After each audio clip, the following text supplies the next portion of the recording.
How's it going, BCHL fans? Ian Wilson alongside Landon Mackie, the captain of the Victoria Grizzlies for this 2025-2026 season. We got the BCHL podcast. Landon, welcome in. Thank you. I'm excited.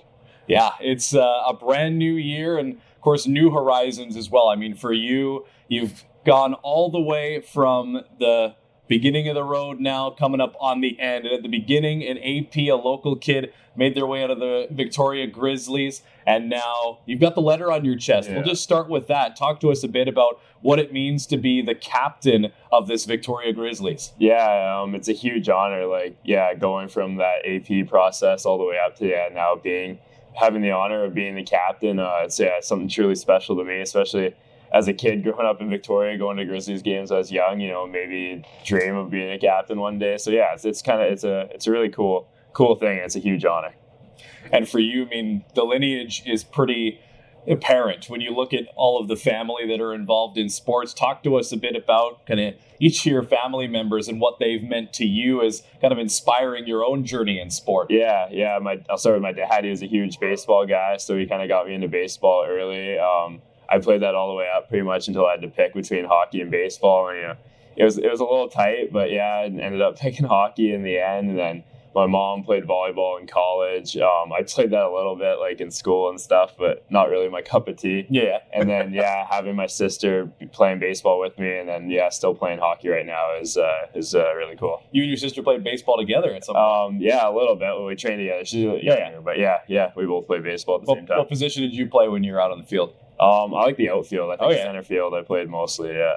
And they always talk about multi-discipline athletes and players that go from one sport to another. I mean, for you, what was it about? Was it just a kind of an ability standpoint, or what was it that drew you to hockey, say, more than baseball back then? I think I had a little more fun playing hockey. I think my closer friends all played hockey with me, and it was just something maybe I took a little more seriously. Yeah. So it was a hard decision, but an easy decision at the same time. For you, I mean, obviously players have all sorts of different paths to get to where they are. I mean, you started as the local, now you've made your way onto the Grizzlies here, coming up multiple seasons. You've got the captaincy. What does it mean to kind of have that kind of hometown effort, that hometown pride? It's huge. I got my friends in the stands, my family in the stands every night. People that you grew up around, you can see at games. It's really cool, and just kind of having that feeling that you're there, that's where you grew up, and now people are coming to watch you play is pretty cool. I mean, for you, we talk about all things coming full circle. I mean, you had some of your early days with PCHA, and in particular under the tutelage of Mr. Mark Kosick. Yeah. And I mean, that's almost like your time with the Grizzlies was foretold at that point, because Mark was himself a Victoria salsa way back in the 90s. So, and now for you guys as well too, you got to kind of channel the history of the salsa. You guys had those wicked alternates that went out last season. What was it like to kind of get to learn from Kosick and then get to wear his jersey last year when you guys debuted those salsa alternates? I think he was at that game actually, so it was pretty cool from that. Yeah, he was a great coach to have at PCHA. I learned a lot from him, and those jerseys were super cool to wear. I mean, I always liked that logo. I thought it was really cool. So to be able to wear them was special. I know you guys had some crazy jerseys, between those alternates, the salsa, and then you guys had the military appreciation ones. Those ones were sick. Yeah. You guys have had some good threads down there at the Q. Talk to us about the Q. I mean, you guys have some pretty good fan support there. It's a really interesting location as well too. You're a stone's throw away from the West Shore rink as well too.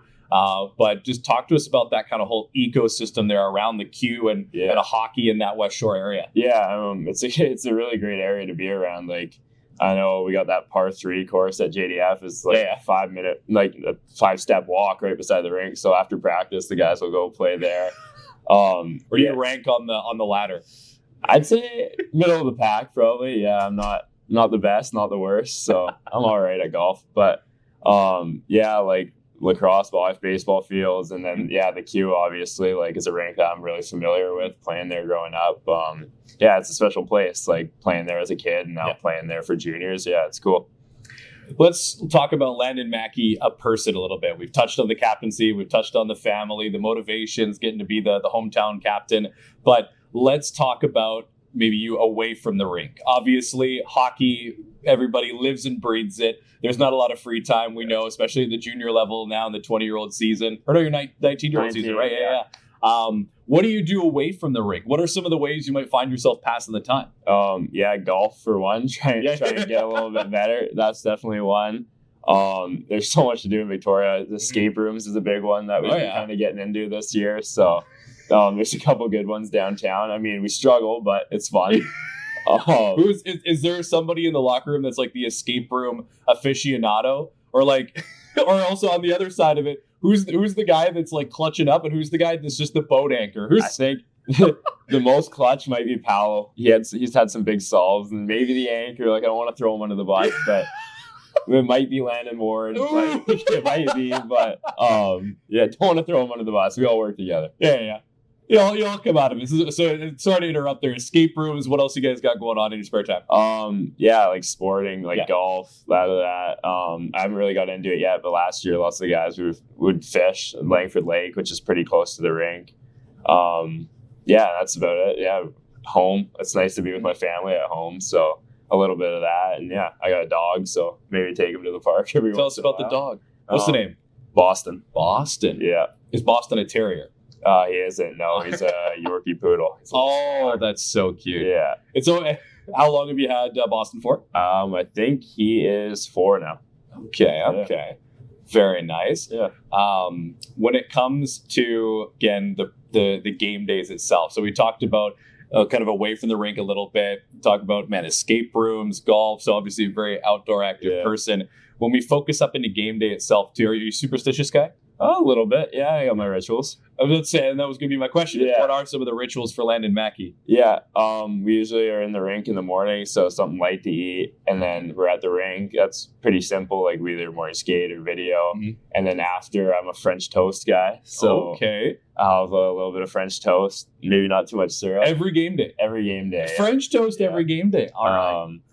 And then, I go about my day, chicken and rice and broccoli. For a classic. Classic. Suit, I'm not too superstitious with my suit. I kind of change it up every game. And then go to the ring, pick up a Starbucks, tall latte every time. And then at the rink, just go through the motions of my own warm-up and get into the game time. Mm-hmm. So, French toast, was that just you had it one day and there was a good game day and it just kept on ever since? So, like a long time ago, I think it has been, because it's been for as long as I can remember. So, yeah.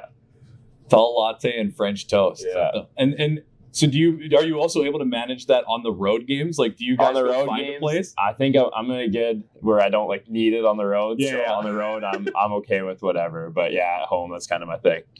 What is it like for the road games? I mean, I know for you guys over here on the island, you do get, obviously, the Coastal West now division. Yeah. So you get a lot of local games, Nanaimo, Alberni, Powell River, Cowichan. And you guys do have to travel some of the most. I mean, obviously, Powell River's got to take the boat across. But you guys have to get over the Malahat anytime you play against any of the away teams. So you get a little bit of time on the bus. How are you guys staying focused and ready on the bus, or is it more like you guys are staying loose, cracking jokes? What's the bus like for the Grizz? Yeah, I think it's a bit of both. We probably start off a little loose and just chat, like everyone's seeing each other for the first time that day. So, and then it's not too bad, but guys do start focusing. Like, I listen to music.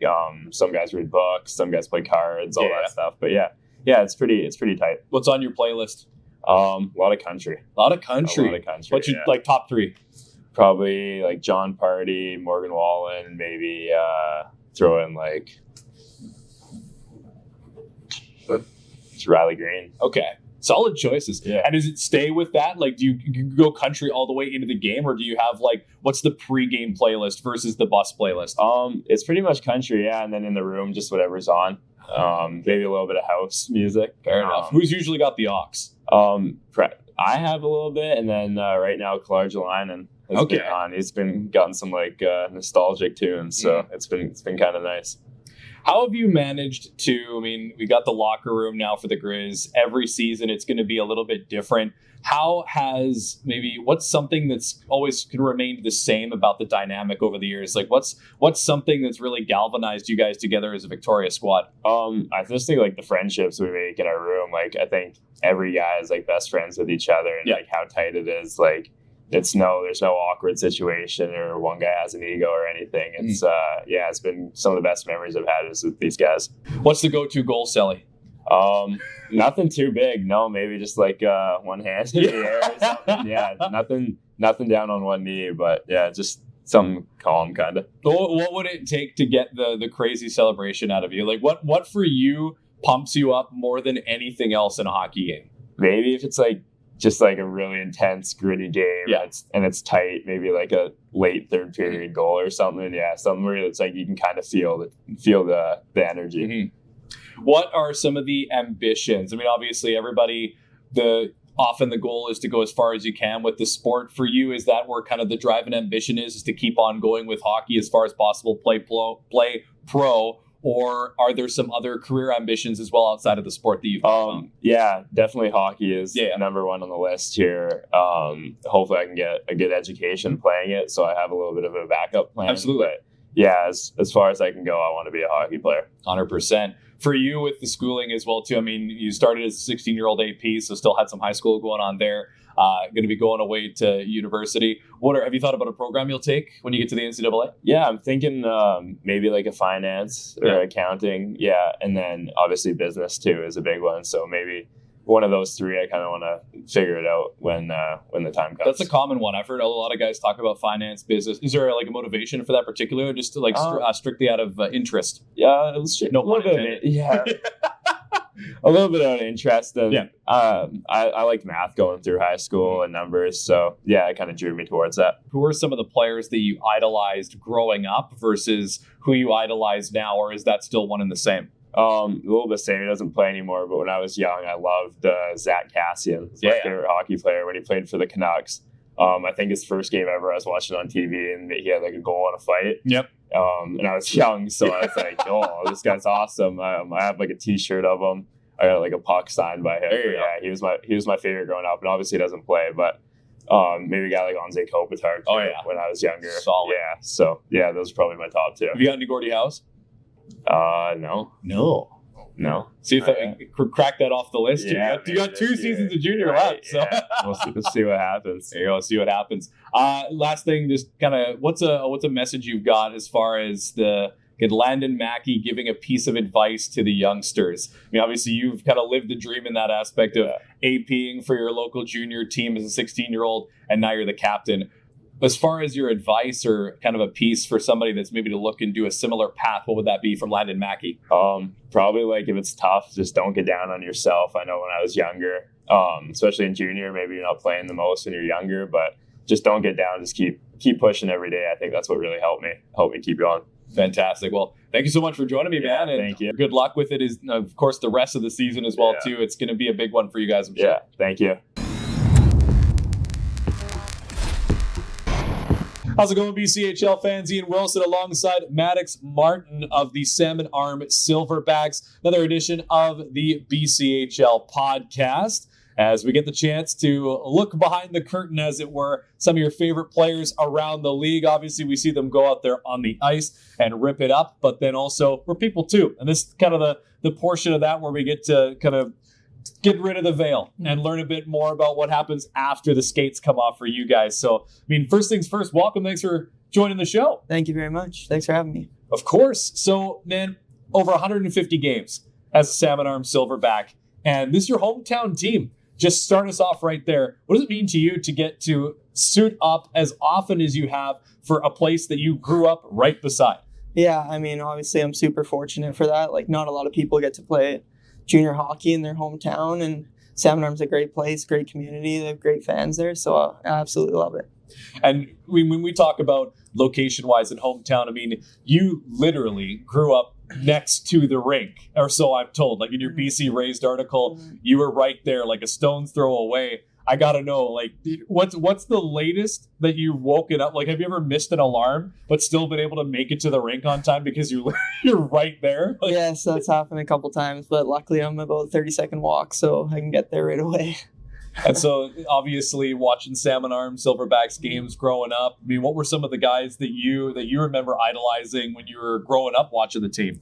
Yeah, I mean, like, first guy that comes to mind, like Akito Hirose. He was always, like, so good on the back end there, and I would come to every game just looking forward to watch him. There's a lot of good players. Matthew Verboon plays in the Swiss League now. Yeah, there's a lot of good players that have been through the program. Definitely. And I mean, for you, I mean, good players that have been through the program, I'm sitting right next to one right now. And I mean, you've gone about it the right way. And I think one thing too, that's always been interesting in following your story and doing a bit of research is you seem to consider yourself as, I mean, kind of the underdog. That was always one of the things where you found motivation to just be scrappy, to continue to get better and to be the best version of yourself. Now, coming into the 20-year-old veteran campaign, do you still consider yourself the underdog, or have you kind of surpassed that, or where's the motivation sit at now? I'd always like to think of myself a little bit of that, just like from my story a little bit. But I think now I can take initiative, like kind of take the next step, be offensive, kind of take control of games and those types of situations. So, yeah. And how would you describe your leadership? Obviously, you had the C on your chest last season. What would you describe as kind of your leadership style to that end? I think I'm a big lead by example guy. Yeah. Especially, that doesn't mean just on the ice, off the ice too, whether we're doing workouts or any kind of thing like that. I like to be the hardest worker in the room, and I think that's my main thing for me. And so we think about that longevity of that hard work and everything. And one of the key examples that you point to is that 22-23 conference final run. Tell us about some of the memories of that and how that galvanized the rest of your junior career, because that happened basically right at start. Yeah, I was super young, so it was big for me going into that. I was obviously a little bit nervous, but I think to have that at the start of your career, it kind of sets yourself up for a good career, and you're able to be comfortable in those situations, right? So I think it was good for me to get that right under my belt in my first year. For sure. Let's go all the way back to the beginning. Tell us about some of your earliest memories of hockey, and like who was it that threw you on the ice for the first time? Probably my dad. Yeah. When I was super young, I think I was about 5 years old. He played hockey, so he threw some skates on me, and I absolutely loved it right away. So those are probably the best memories. For sure. Big athletic family, or everybody involved in hockey, or what kind of sports does the family take part in? Gymnastics, hockey, a little bit of that. Who's the gymnast? My mom. She still coaches gymnastics. Okay. What was her main event that she did in gymnastics? She did vault quite a bit. Yeah, okay. I think that was probably her main. Yeah. Heck yeah. So you got the pedigree there for an athlete. The mom's a gymnast, the dad's a hockey player. Where'd your dad play hockey for? He played in Salmon, and then he played in Kamloops, I believe, growing up as well. Wonderful. Yeah. Just like growing up through minor hockey. And tell us about some of your minor hockey experience. Kind of give us a little bit of a look into the journey that led you to Salmon. Yeah, I grew up playing when I was super young, just played hockey in Salmon, just growing up with all my buddies from school and stuff. It was obviously super fun.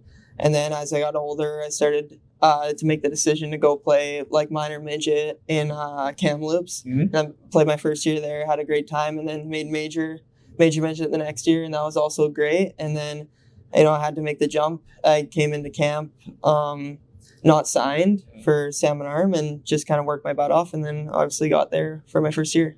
100%. What's going through your mind? Like, if you could remember back to that, what was going through your mind as, I mean, you don't have the signed on the dotted line yet, but you're at the Silverbacks camp.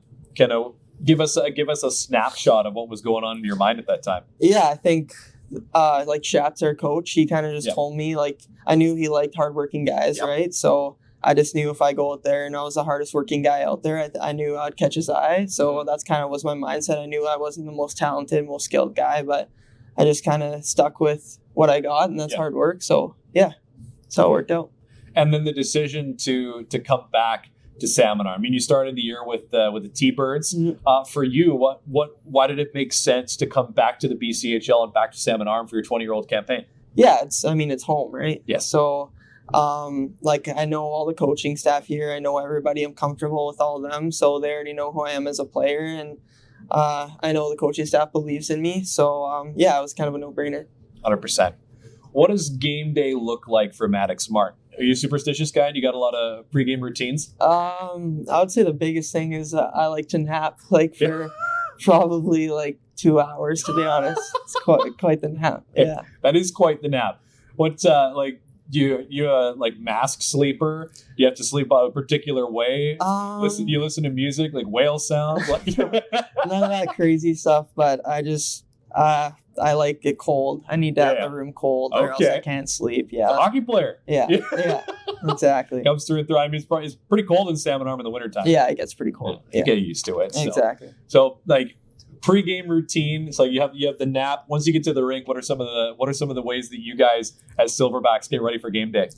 To the funnest thing right away is just to get up to our spot and play sewer. Oh yeah. Like, I'm sure everyone plays sewer, but we have a lot of fun with that. So who's the resident Sioux champion? Oh. Is there anybody that's kind of a step above the rest, or is it pretty even? We got a pretty good group, honestly. Okay. Yeah, pretty even group. Yeah. Or where if you had to put yourself on the ladder ranking Sioux players on the Silverbacks, where would you put yourself? I'd go top 3 for sure. He's humble. Yeah, top 3. Who's your biggest competition, you'd say? Who's good? I'd say Cardilli's pretty good. Cardilli's pretty good? Yeah, it's pretty There you good. go. Yeah. As far as the locker room goes, I mean, every junior hockey team really is a brotherhood. We've seen that through be it the coaching staff, the support staff, the players. Hockey really is kind of truly special in the way that it's a brotherhood. What are some of the relationships like that you've been able to build in your time in junior hockey? I mean, those are the relationships that like ultimately last forever, right? Yeah. Like you go to the rink every day with those guys, so you're spending a lot of time, and even away from the rink, you're spending time with them. So you kind of grow a connection that you wouldn't really grow anywhere else. So that's something that's super special, and I really cherish. Got any particular favorite memories that stand out, like with the boys, be it at the rink or away from the rink? Like just watching games, like just the little things. Like I know I built some of my best friends through this, Yeah. so just kind of hanging out with them, like not even at the rink, just at our billet houses, watching games, playing card games, just little things like that. Does your family billet as well too, like being from Salmon Arm? No, just me. No billet brothers? Gotcha. Yeah, no billet brothers. Yeah. Did you have any billet experiences during your time in going through the system? Or is there a lot of hours on the road? It's a lot of hours on the road, but no, I've been at home pretty much the whole time. So Gotcha. What are some of the things that you do away from the rink? If you've got free time, you've got an off day, where can we find Maddux Martin on his day off? Oh. Not that there is ever really any days off, obviously, in junior hockey, but... Yeah, quite a few things. I think main thing probably like a big fly fisher. I like to fish a lot. If I'm not there, then maybe some of my cousins hunt. Yep. And they're from around the area, so I'll go for a hunt with them if we have a afternoon off or something like that. So yeah, hunting, fishing, anything on the lake, stuff like that. 100%. What's the biggest fish you caught? I go to Fino every summer. Well, for the past 2 summers, and I think the biggest one around like 27 pounds. Yeah, salmon. It's a big fish. Yeah. Yeah, no, Tofino is beautiful. You ever surf there as well too? Yeah, Okay. That's awesome. Gotcha. You teach us a few tricks? No, I'm not great. No. Oh, just enough to stand up on the board a little bit. Exactly. And then, the hunting. What are some of the things you guys have hunted for? Right now, like just deer mainly, but like before, like some elk. Sorry to the Cranbrook Bucks fans. Yeah. some elk, some deer, a moose every once in a while. But yeah, those are probably the main 3 things that we'll be hunting for.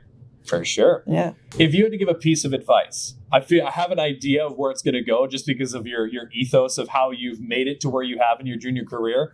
But what is Maddux Martin's piece of advice to a young kid that's looking to make it to where you are and beyond? What piece of advice would you give them to kind of help them on their journey? Yeah, like you said, you probably have an idea, but I think that's kind of the formula to success. I think it ultimately comes down to hard work, and you have to believe in yourself, believe in the work that you put in, and you make small steps, and eventually I think you'll surpass and catch the other guys that are more talented or kind of things like that. But yeah, I think the main thing comes down to belief and hard work.